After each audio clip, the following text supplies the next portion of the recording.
পাকিস্তান নামে একটা ভূখণ্ড আমরা পেলাম। পাকিস্তানের দুইটা অংশ, পশ্চিম পাকিস্তান, পূর্ব পাকিস্তান।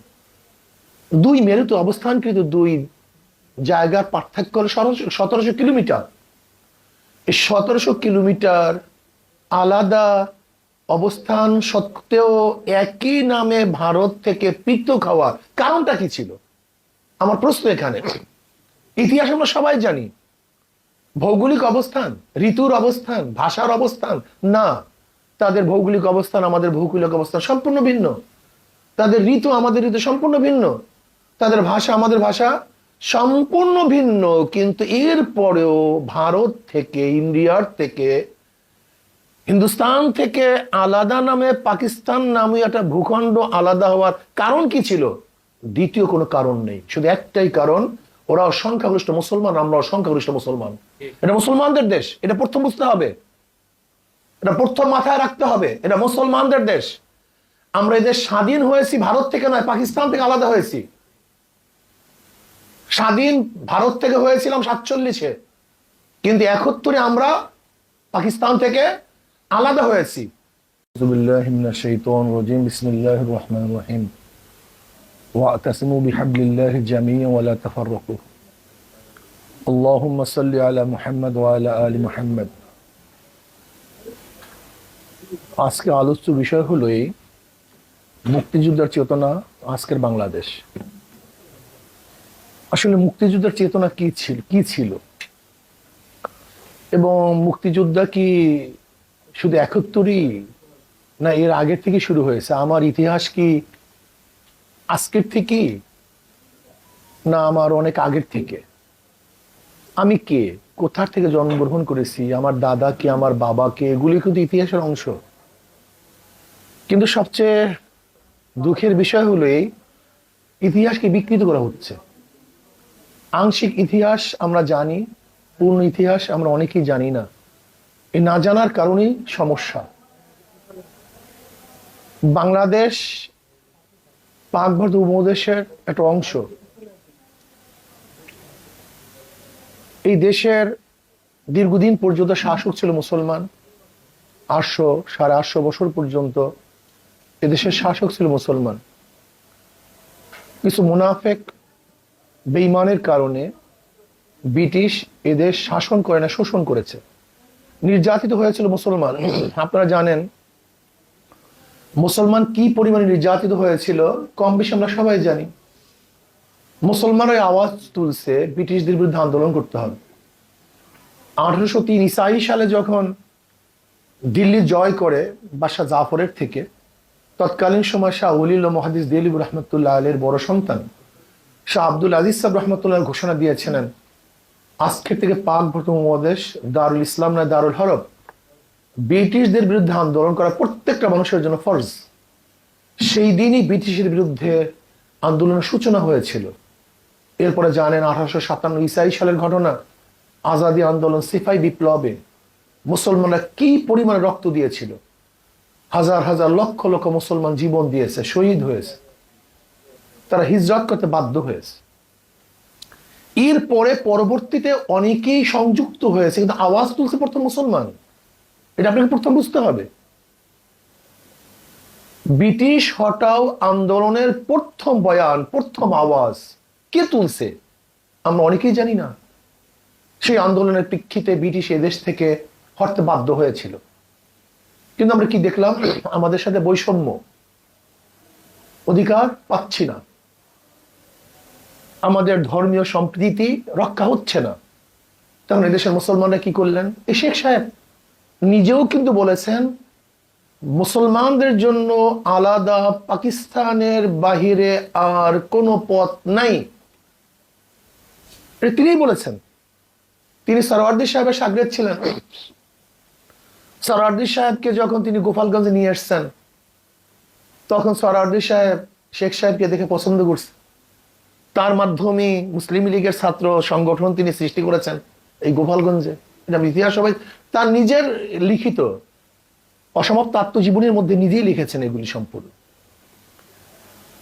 সেখানে কিন্তু পাকিস্তানের জন্য এদেশের কারা আন্দোলন করেছে, কিসের জন্য আন্দোলন করেছে, সব আমরা জানি। সেই আন্দোলনের প্রেক্ষিতেই পাকিস্তান নামে একটা ভূখণ্ড আমরা পেলাম। পাকিস্তানের দুইটা অংশ, পশ্চিম পাকিস্তান, পূর্ব পাকিস্তান। দুই মেরুতে অবস্থানকৃত দুই জায়গার পার্থক্য হল 1700 কিলোমিটার। এই 1700 কিলোমিটার আলাদা অবস্থান সত্ত্বেও একই নামে ভারত থেকে পৃথক হওয়ার কারণটা কি ছিল? আমার প্রশ্ন এখানে। ইতিহাস আমরা সবাই জানি, ভৌগোলিক অবস্থান, ঋতুর অবস্থান, ভাষার অবস্থান না। তাদের ভৌগোলিক অবস্থান আমাদের ভৌগোলিক অবস্থান সম্পূর্ণ ভিন্ন, তাদের ঋতু আমাদের ঋতু সম্পূর্ণ ভিন্ন, তাদের ভাষা আমাদের ভাষা সম্পূর্ণ ভিন্ন। কিন্তু এর পরেও ভারত থেকে, ইন্ডিয়ার থেকে, হিন্দুস্তান থেকে আলাদা নামে পাকিস্তান নামে একটা ভূখণ্ড আলাদা হওয়ার কারণ কি ছিল? দ্বিতীয় কোনো কারণ নেই, শুধু একটাই কারণ, ওরা সংখ্যাগরিষ্ঠ মুসলমান, আমরা সংখ্যাগরিষ্ঠ মুসলমান। এটা মুসলমানদের দেশ, এটা প্রথম বুঝতে হবে, এটা প্রথম মাথায় রাখতে হবে। এটা মুসলমানদের দেশ। আমরা এদের স্বাধীন হয়েছি ভারত থেকে নয়, পাকিস্তান থেকে আলাদা হয়েছি। স্বাধীন ভারত থেকে হয়েছিলাম 47-এ, কিন্তু 71-এ আমরা পাকিস্তান থেকে আলাদা হয়েছি। সেই 6 দফার মধ্যে কি স্বাধীনতার কথা ছিল? আমাকে দেখান তো। 6 দফার মধ্যে, যে 6 দফার ভিত্তিতে 70-এ আওয়ামী লীগ 160টা সিট পেয়েছিল, সেখানে কি কোন 6 দফার মধ্যে স্বাধীনতার একটা বক্তব্য ছিল? 11 দফার মধ্যে, 18 দফার মধ্যে, 21 দফার মধ্যে কোন দফার মধ্যে স্বাধীনতার কথা ছিল না। সেখানে ছিল আমাদের অধিকার। 6 দফার মধ্যে পূর্ব পাকিস্তানের মানুষের অধিকার, 11 দফার মধ্যে পূর্ব পাকিস্তানের মানুষের অধিকার, 18 দফার মধ্যে পূর্ব পাকিস্তানের মানুষের অধিকার, 21 দফার মধ্যে অধিকার আমরা চেয়েছিলাম। সেই অধিকারের ভিত্তিতে এদেশের মানুষ, যেখানে ভুট্টো সাহেবের দলের একটা সিটও এই দেশ থেকে পায় নাই, একটাও না, সব পেয়েছে আওয়ামী লীগ। 160টা সিট পেয়েছিল। সরকার গঠন কি করবে? আওয়ামী লীগ, দেশের সংখ্যাগরিষ্ঠ। বাস, সংখ্যাগরিষ্ঠ ভোট পাওয়ার পরেও যখন তাকে ক্ষমতায় বসাবার জন্য তারা তাল বাহানা করছিল, ভোটের মর্যাদা রক্ষা করতে পারে নাই, ভোটের মর্যাদা দিতে পারে নাই। যদি তৎকালীন সময় আওয়ামী লীগকে ক্ষমতায় বসায়, তাহলে বুদ্ধিমানদের কাছে, জ্ঞানীদের কাছে আমি প্রশ্ন করতে চাই, তাহলে কি তখন সংগ্রাম শুরু হইতো পাকিস্তানের থেকে আলাদা হওয়ার জন্য? আমাকে বলুন। সে তো বারবার বলেছিল আমাকে ক্ষমতায় বসাও, কিন্তু ইয়াহিয়া খান সাহেব 6-7 করেছেন, এখানে এসে আলোচনা ভিত্তিতে সেকে ক্ষমতায় বসান নেই।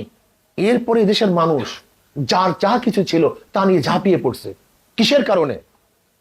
কারণটা ছিল ভোটের মর্যাদা রক্ষা না করার কারণে। তাই যেই ভোটের মর্যাদা রক্ষা না করার কারণে এদের স্বাধীন হলো, আজকে ভোটের মর্যাদা কোথায়? আমাকে বলুন, আজকে ভোটের গুরুত্ব কোথায়?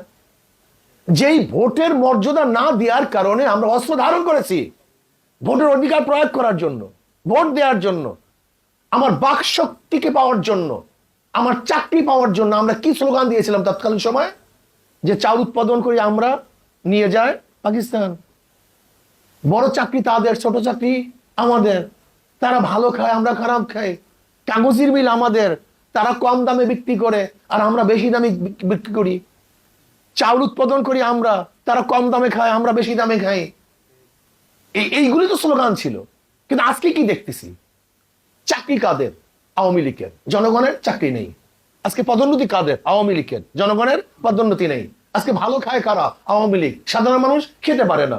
আজকে ভালো পড়ে কারা? আওয়ামী লীগ। সাধারণ মানুষ পড়তে পারে না। আজকে সাধারণ মানুষ ক্ষুধার তাড়নায় তাদের বাচ্চা বিক্রি করে দেয় বাংলাদেশে। তাহলে কিসের জন্য স্বাধীন হয়েছিলাম? আসলে এ বিষয়ে বিশদ আলোচনা করা উচিত। আসলে সম্পূর্ণ ভুয়ার মধ্যে আমরা আছি। ভারত আমাদেরকে কেন সহযোগিতা করেছে? আমাদের বন্ধু হিসাবে নয়, বরং ভারত যা সহযোগিতা করছে স্বাধীনতার পরে তার চেয়ে বেশি অস্ত্র তারা নিয়ে গেছে। যদি তারা আমাদের বন্ধুই হয়, তা আমাদের বুকে কেন বুলেট চালায়, বারবার হত্যা করে কেন? কয়েকদিন আগেও আমাদের বিজিবি সদস্যকে হত্যা করেছে, কয়েকদিন আগেও হত্যা করছে, প্রতিদিন হত্যা করে। যদি তারা আমাদের বন্ধুই হয়, তাহলে আমাদের ফারাক্কা বাদ দেয় কেন? আমাদের দেশকে মরুভূমি করে কেন? যদি তারা আমার বন্ধুই হয়, তাহলে বীজ, খারাপ বীজ দেয় কেন? ভালো বীজ দেয় না কেন? তারা যদি বন্ধুই হয়, যখন আমাদের দেশে প্রয়োজন তখন দেয় না, যখন প্রয়োজন না তখন ঢেলে দেয়। এর বন্ধুত্ব। আপনি কি জানেন ভারত কি ব্যবহার করে আমাদের সাথে? বিশ্বাস করবেন না, কি ব্যবহার করে, কি দুর্ব্যবহার করে, যা চিন্তাও করা যায় না। সবচেয়ে মজার ব্যাপার হলো, আমরা যেই দিনকে আমাদের স্বাধীনতা, আমাদের বিজয় উৎসব করি, তখন ভারত কি করে তা জানেন? তাদের বয়ানের মধ্যে কি আছে? আশ্চর্য বিষয়, আমরা বলি স্বাধীন করছি আমরা, আর ভারত বলে স্বাধীন করছে তারা। এবং দেখেন, ভারত যেই কয়টা দেশের সাথে যুদ্ধ করছে এবং বিজয় হয়েছে, তার মধ্যে একটা আছে পাকিস্তানের সাথে লড়াই করে তার বাংলাদেশ বিজয় করছে, তাদের বয়ানের মধ্যে আছে। এখনো তারা অখণ্ড ভারতে বিশ্বাসী, সেই প্ল্যানে চলতেছে। আজকে অখণ্ড ভারত, এপার বাংলা ওপার বাংলা এক হওয়া, এই স্লোগান নিয়ে তারা সামনে অগ্রসর হচ্ছে। এবং ভবিষ্যৎ প্ল্যান, এ দেশে একদল ওদের চাটুকর এবং 5 আনা গোলামদের ভিত্তিতে এ দেশকে আবারও তাদের দেশের সাথে অ্যাক্ট করার যে চক্রান্ত চলতেছে, যদি এদেশের মানুষ সচেতন না হন, তাহলে চক্রান্ত রোধ করা যাবে না, ওদেরকে রুখে দাঁড়াতে হবে। আমরা স্বাধীন, আমরা সব দিক থেকে স্বাধীনতা চাই। ভোটের দিক থেকে স্বাধীনতা চাই, বক্তৃতার দিক থেকে স্বাধীনতা চাই, চাকরির দিক থেকে স্বাধীনতা চাই, মানবতার দিক থেকে স্বাধীনতা চাই, সম্প্রদায় সম্প্রীতির দিক থেকে আমরা স্বাধীনতা চাই, সবার অধিকার চাই। বাংলাদেশের প্রত্যেকটা নাগরিক এদেশের স্বাধীন। আমি সাংবাদিক বন্ধুদেরকে একটা কথা বলবো, পার্বত্য অঞ্চল নিয়ে চিন্তা করুন, সেখানের অবস্থা কি দেখুন। আপনি যান, মনে করবেন সেই দেশ আর একটা দেশ। সেখানে চাঁদা তুলে কারা? পাহাড়িরা চাঁদা তুলে, আমাদেরকে চাঁদা দিতে হয়। রীতিমতো জমি কেনার জন্য তাদের থেকে অনুমতি নিতে হয়। তার মানে পার্বত্য অঞ্চল ভিন্ন একটা কান্ট্রি, ভিন্ন রাষ্ট্র। কেন তাদের থেকে অনুমতি নিতে হবে? কেন তারা চাঁদা তুলবে?